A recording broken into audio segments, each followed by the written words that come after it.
Election related bond एक bearer instrument है promissory note के जैसा। ये एक बैंक नोट की तरह होता है जो कि इंटरेस्ट फ्री है and receivable to the bearer on demand.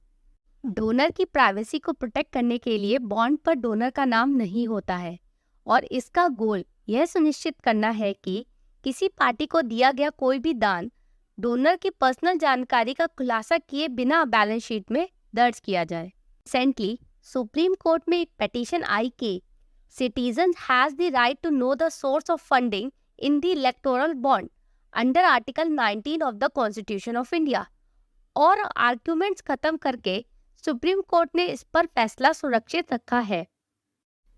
Electoral bond system को 2017 के बजट सेशन में फाइनेंस बिल के माध्यम से पेश किया गया था और 2018 में इसको लागू किया गया। इलेक्टोरल बॉन्ड डोनर को गुमनाम बनाए रखते हुए रजिस्टर्ड पॉलिटिकल पार्टीज को दान देने के लिए व्यक्तियों और संस्थानों के लिए एक साधन के रूप में काम करते हैं। इलेक्टोरल बॉन्ड्स 1000, 10,000, 1 लाख, 10 लाख और 1 करोड़ रुपए के मूल वर्ग में जारी किए जाते हैं। इलेक्टोरल बॉन्ड्स को एसबीआई इशू करता है। इलेक्टोरल बॉन्ड्स एसबीआई की कुछ सिलेक्टेड शाखाओं के माध्यम से ही जारी किए जाते हैं। इलेक्टोरल बॉन्ड्स को खरीदने से लेके पॉलिटिकल पार्टीज के एनकैश कराने तक का प्रोसेस कुछ इस तरह है कि सबसे पहले डोनर बॉन्ड्स खरीदने के लिए एसबीआई बैंक को अप्रोच करता है और उसकी पेमेंट कैश या चेक से करता है। उसके बाद बैंक उसको बॉन्ड इशू कर देती है।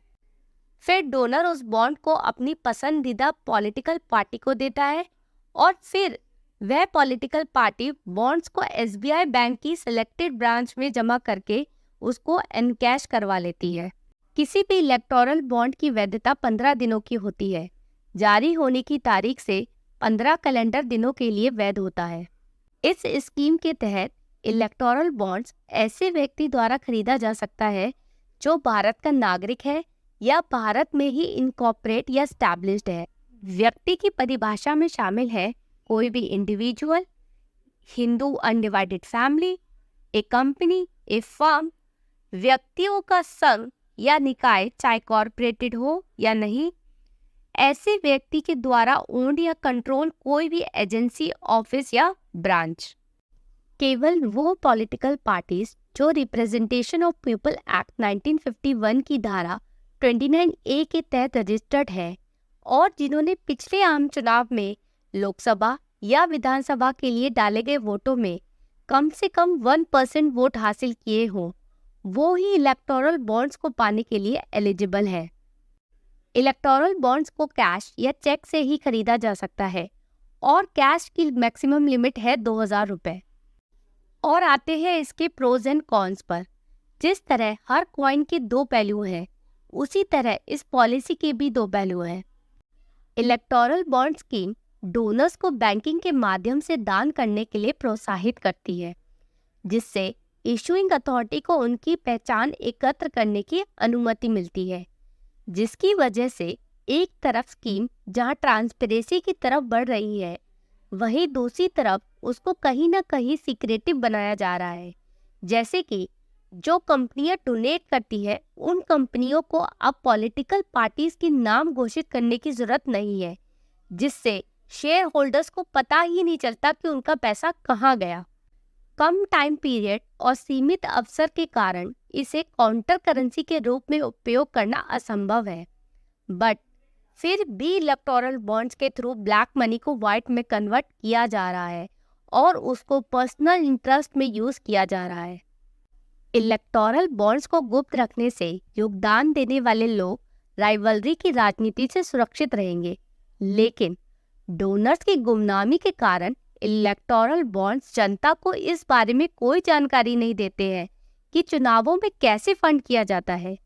यह इम्पार्शियल एंड फ्री इलेक्शन की धारणा को प्रभावित करता है। जहां एक तरफ स्ट्रिक्ट एलिजिबिलिटी रिक्वायरमेंट टैक्स चोरी की आड़ में राजनीतिक दल बनने के प्रयासों को रोकती है और वहीं दूसरी ओर टैक्स से बचने के लिए शेल कंपनीज अपना पैसा इलेक्टोरल बॉन्ड्स में लगाती हैं। जैसा कि हम सबको पता है, पॉलिटिकल फंडिंग में जितनी ज़्यादा सीक्रेसी होगी, करप्शन उतना ही ज़्यादा होगा। तो देखते हैं इसका सॉल्यूशन क्या है। पॉइंट 1, राइट टू इन्फॉर्मेशन में पॉलिटिकल पार्टीज को इंक्लूड करना, जिससे उनके ऊपर एक पब्लिक अकाउंटेबिलिटी स्टैब्लिश होगी और पब्लिक को भी एक फिगर मिल सकती है कि कितना पैसा यूज हो रहा है एक इलेक्शन में।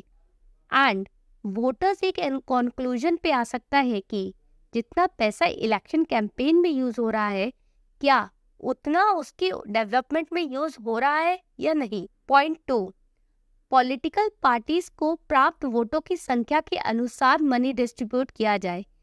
इससे डोनर की गोपनीयता बनी रहेगी और राजनीतिक चंदे से काले धन को खत्म किया जा सकता है।